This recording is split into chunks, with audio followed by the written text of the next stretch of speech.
talking about pretending that everything is fine. Fine. Everything's fine. Is With a fine. dumpster fire on fire behind you. Yeah, and everything inside screaming, alert, alert, alert. Fine is not a feeling. So even to like, how are you feeling today? I'm fine. It's like a condition. It's not. It's like a condition. It's a performance, and it hides oftentimes what's really begging to be named. But it's just code for, nah, I'm not allowed to feel what I'm really feeling, so I'm fine. Welcome back to Unapologetic Rabble-Rousers. I'm DocShellie. And I'm Carla Lewis. Let's keep this little party going here.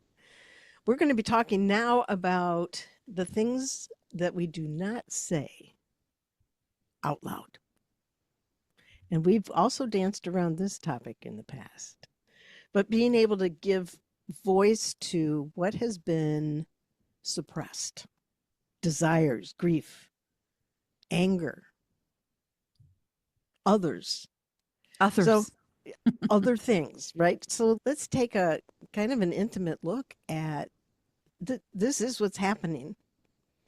We have been taught, as we learned in the last episode, we've been taught how to go ahead and mute ourselves.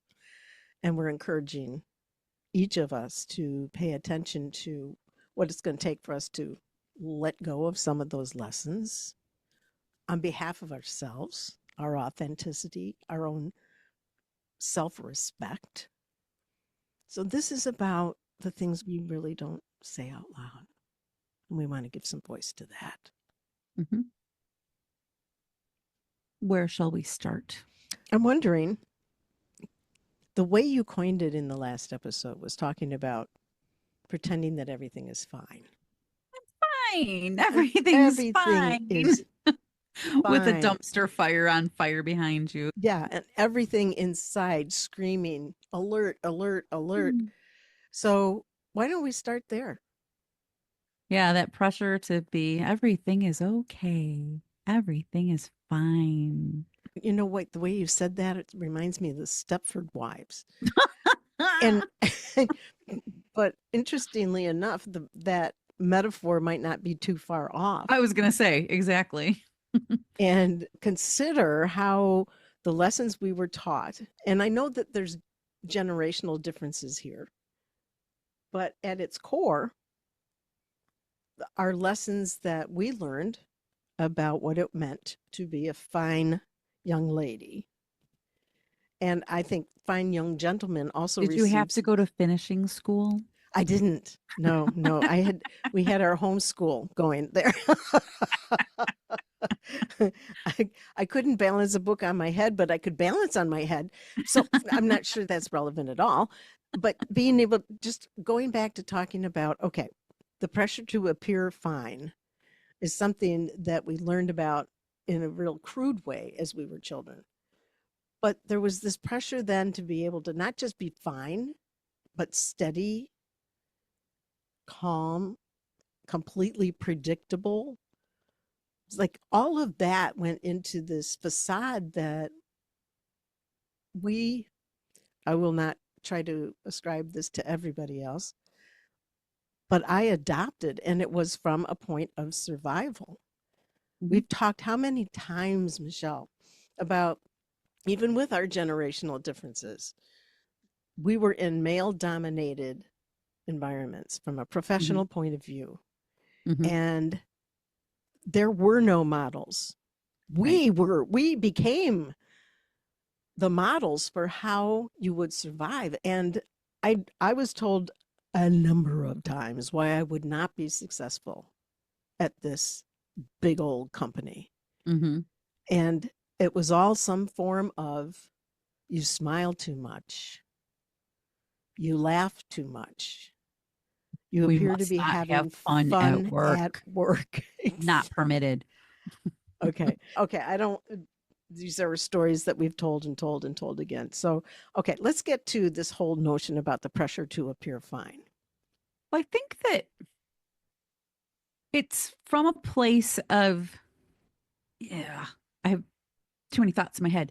I think it sometimes comes from a place of wanting to be palatable because that's safe versus being honest that may not be palatable to others. So that feels unsafe.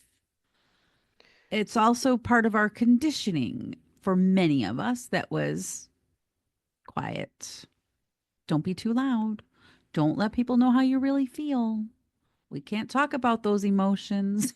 And I think that Suck it really up. is Stop you crying. suck it up, Buttercup. I apologize for stomping on you like that. I think this notion of fine, because we did talk quite a bit about the whole suck it up thing, but being fine meant being okay with everything. There was that appearance. This was less about what we focused on last time, which was that internal struggle. You've got all of these different inputs coming in, all of these guidances, I guess, that are saying this is how you be. This is what's acceptable and not. Being fine means I'm okay with it. Yeah. It's another layer of that armor we talked about, I don't know how many episodes ago. It's another layer of that armor that we wear at work, at home, even with ourselves. Sometimes we just try to convince ourselves we're fine when we're not. But the I think the cultural script says, particularly for women, smile, be grateful, don't complain, don't want too much. It's fine. You're fine. You're fine with what you have. You're fine the way everything is. Okay. And if you think about it, the answer to the question, how are you? Fine. I like when people give me a answer that kind of makes you go, what? Like, I'm marvelous. I'm fantastic. Fine is not a feeling. So even to like, how are you feeling today? I'm fine. It's like a condition. It's not. It's like a condition, it's a performance, and it hides oftentimes what's really begging to be named. Mhm. But it's just code for, nah, I'm not allowed to feel what I'm really feeling. So I'm fine. I have to recall a story you shared back in the first couple of months of our partnership in this podcast. And it was about two two co-workers in a factory setting where one was habitually late, and you shared it beautifully, not just the exchange but the lessons from that moment of humanity Mhm. and mutual respect, honestly. And I think about how often in your thing about how are you, fine, and I have stopped saying I'm fine. I will say anything but I'm fine. It's going to be different, though. I have a few phrases that I use that are actually from my heart. They're not just, okay, let's see, Rolodex version X. This is the one I'm going to say today. I honestly answer. Mhm. And then the audacity to listen to what another person's response is, which is also unnerving because people are unaccustomed to anybody even giving a hoot that they're anything but fine. And Yeah. even if that's the word that comes out, you can tell. You They're can either tell when they're not fine. they're not fine. And do you stop and have a conversation or you just keep on walking? Most people keep on walking. In fact, there is no pause, right? How you doing? Fine. How about you? Fine. There's not even a stop and step. Yeah. And that I recognize that that is a very cultural thing. So we do have some international listeners that Mhm. probably don't have that passing of the hallway as much as we do. Because I've been in some of those cultures where you greet everyone with a hug and a kiss, and it doesn't matter if you're in the workplace or not. Mhm. It's very different. But I think they do have a version of I'm fine. And it's it's always interesting to me when people will share a story about somebody not saying I'm fine, like they answer a different way. And sometimes it stops them in their tracks and they're like, whoa, what? Mhm. And other times, like we said, they just keep on going because they expect to hear I'm fine, all good.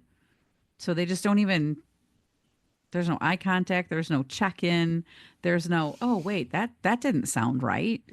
I used to work with this woman. It drove me. The first couple times I thought it was cute, but then I realized it was really annoying. If it was a Monday and you asked her how she was doing, she was marvelous on a Monday. And if you asked her how she was on Tuesday, she would literally respond, I'm terrific on a Tuesday. I'm wonderful on a Wednesday. And I'm like, okay, it was cute the first time, but literally every time I had a meeting with her, no matter what day, it was that same response. It was like her own custom version of I'm fine. It was very interesting. So I asked her, what's marvelous about today? She was like, oh, nothing. When you call people out on their ruse, Yeah, it was funny. I was like, oh, okay. oh my gosh. Oh my gosh. I'm I don't know, I'm just reminded of another story we shared at our last mutual place of employment and asked that man, "What could I do to help make your day be really Oh, yeah, great yeah. today?" And he took that moment to be completely vulnerable. Yeah. And I think, how many times are we actually inviting people to go ahead, and if being able to just, you know what, I just need to get this off my chest. And you strike me as an individual who really cares about my answer to this, and how often that can be just that invitation can become a key that unlocks Yeah. some something very important, very meaningful, very deep, very touching. Yeah, I think when we have those unspoken truths that we're not answering the question, we're just saying, I'm fine. It's really an unspoken truth. And again, we talked about it last time. It shows up in the body. The body Mm-hmm. keeps score. So what we refuse to say out loud, it doesn't just disappear, it redirects itself. It's going to be Mm-hmm. burnout. It's going to be irritability. It's going to be overscheduling ourselves so we don't have to feel whatever it is we're feeling. It could be tension. It could be anger. You start snapping at people. Unspoken dreams can become regret. I could go on and on. But when we don't say out loud what we're feeling, it doesn't just go away. Mm-mm. As much as we would like to will it to, it's not going to. Your body often tells the truth long before your words do. So people can tell when you say, I'm fine. Like they can tell by your body language, by the tone of your voice, you are not fine. So Yes. just answer the question. And it doesn't just have to be in the I'm fine category, but you get the point. Well, and I think there's also some assumptions that could be made that say, okay, here's the standard fare. Somebody says, "How you doing?" You say, "I'm fine." "How about you?" They say, "I'm fine." And that's the extent of it. And we may not invite ourselves to think that, yeah, actually they're interested. And I don't mean going to the far side and saying, "Oh, I'm so glad you asked. Do you have an hour? Because I've got some stuff I just need to tell somebody." And the fact is, that might happen. I'm not sure. But what I wanted to touch on is, in the last episode, you reminded us how our nervous system, our body, our Neanderthal brain remembers. Mm-hmm. It remembers. And so when we keep denying things about ourselves, when we keep withholding the truth, Yeah. that's got to be some kind of ugliness that's going on in response to that. There's the thing about, yes, okay, well, that's going to keep you safe. But then there's the other side that says, but wait a minute, I'm not fine. And so I'm really not happy about making this choice to say I am when I'm not. But whose problem is that? Is it because I don't think this person cares or respects me enough to listen, and gets into this tornado of thought and reaction, feelings, emotions, chemicals now flowing through your body about denying your truth? I think that there's got to be something really powerful that goes on in that. Then we train our body begins to respond in ways that, I don't know, even in anticipation. If Mm-hmm. oh, they're going to ask me how I'm doing. Oh, they're going to ask me how I'm doing. If I turn right here, maybe I can avoid that. If I go the other way, I can avoid him or I her. mean, I'm not doing a great job of articulating that, this notion that I can resent my own choices, Mm-hmm. which is setting up some kind of a storm inside of me. It's like, why, Carla? Why can't you just say what you're thinking? Well, a couple things. Couple things. If there is stuff going on, you need a safe space. You don't need a stage. And so that person that's randomly walking by and says, "Hey, how you doing?" Perhaps not a safe space. So it's fine. I'm fine. You don't need a stage. But you can also look at journaling.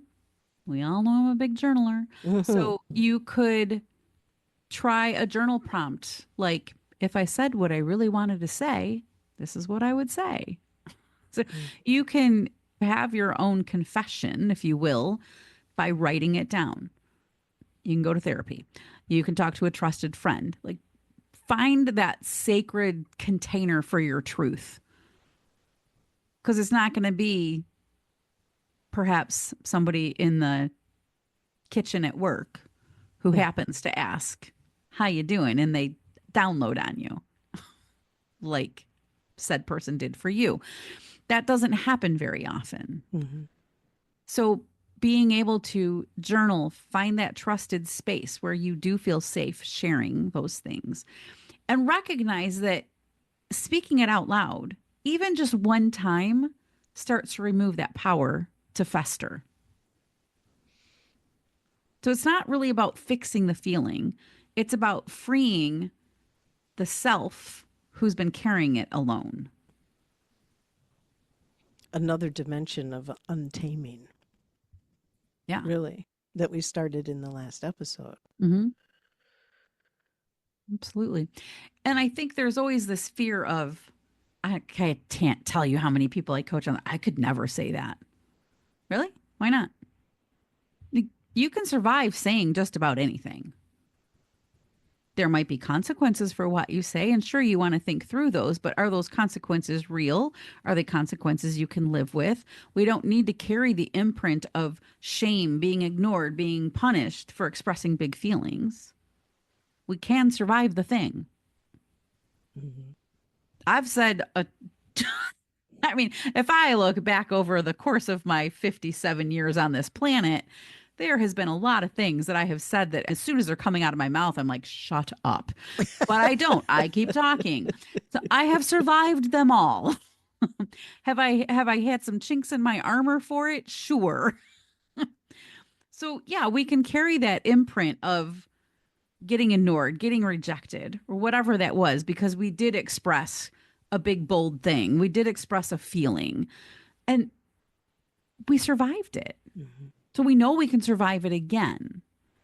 So some of that healing in that survival of expression is recognizing your world probably is not going to fall apart when you name what's really going on. Truth isn't always tidy, it's rarely fatal. Oh, what a truth isn't always tidy, and it's rarely fatal. Whoa. That's another bumper sticker. We I don't know should where I have come up the with this shit. unapologetic Rabble-Rousers bumper Bumper sticker store. sticker collection. What brilliant. It's brilliant. And something that triggers for me is in our own goings on day to day, become aware of when we are actually falling into that trap, not of the, I'm not going to, I'm going to just say I'm fine, but falling into the trap of just going through the motions and saying, how are you, without really considering, is that a question you want them to answer? Or is it just back to the pattern, the rote, the habitual behavior that this is, when two dogs approach each Right. other on the street, they're going to sniff. When two people approach in the hall, and I appreciate the cultures where this would be an abomination, but that when we become aware of our own engagement Mm-hmm. in that, I don't know, I'm going to say that fake consideration of another person, that we can start to shake up that pattern by first becoming aware of it in ourselves. Yeah. And I think we need to recognize too that I think sometimes people think being real is self-indulgent. And Mhm. it's really not. It's liberating for yourself. And when other people see you do it, they now have permission to name their grief, their rage, their desires, their fears, whatever it is. So it's that whole leading by example notion where if I do it, I'm now giving permission to others to do it too.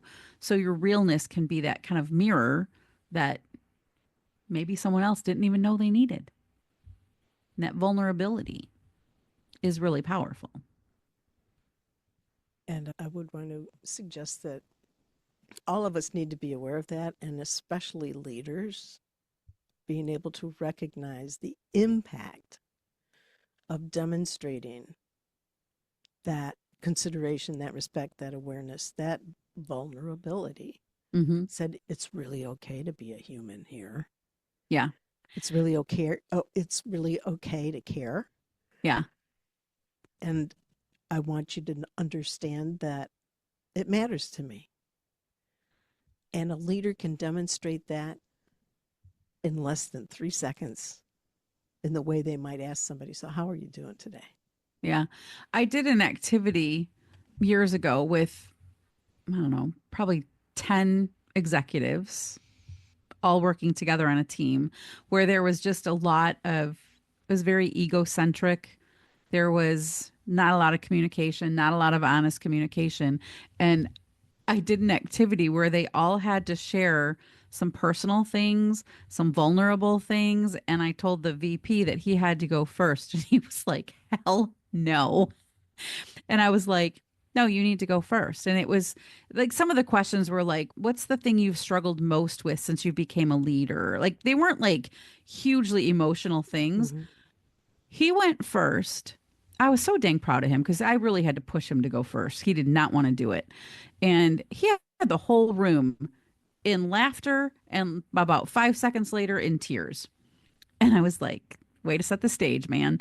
And every other person that went who was nervous, who didn't want to share, they had their scripts and they were all off script, just like, it was like a group therapy session. It was so cool. And we got to the end. And I remember one woman came up to me and she said, I am so embarrassed about how hard I cried. And I said, did you not see all the men in the room also crying? There was not a dry eye in the room when you were speaking. And she had to take a moment to get through her story. But I was like, there's not a single, and everyone was coming up to her and they're like, oh my God, that was so good. Can I give you a hug? Or like, thank you for sharing that. That was so powerful. And there was no harm and no foul for the rest of the year for those people. And then I lost track of all of them. But it made them all work together a little bit better. It helped give them different perspectives of each other. They understood each other a little better. And that vulnerability was like a beacon light versus, oh, I can't let that leak out. They went from being images of themselves to being themselves. They showed their humanness. Exactly. And yeah, kudos to that senior person who was like, "Oh no, hell no." And recognizing that no, in order for this to work, you have to lead the way. I had to push him hard. He was I'll like, bet you I'm did. only going to share this and this and this. And I was like, that's boring. You really want to sit here for an hour and a half and hear people talk about boring stuff like that? I had to push him hard. Now, if he called me difficult, I would buy Yeah, it. fair enough. But it was a really powerful activity for Mhm. every single person in the room.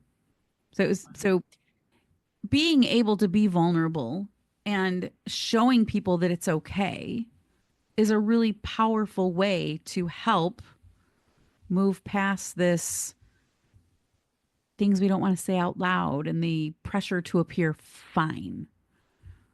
We're all human beings at the end of the day, and we know life ain't fine most of the time. We all got something going on. Well, with that, I'm Carla Lewis. I'm DocShellie. We'll see you next time. find that trusted space where you do feel safe sharing those things. And recognize that speaking it out loud, even just one time, starts to remove that power to fester. So it's not really about fixing the feeling. It's about freeing the self who's been carrying it alone.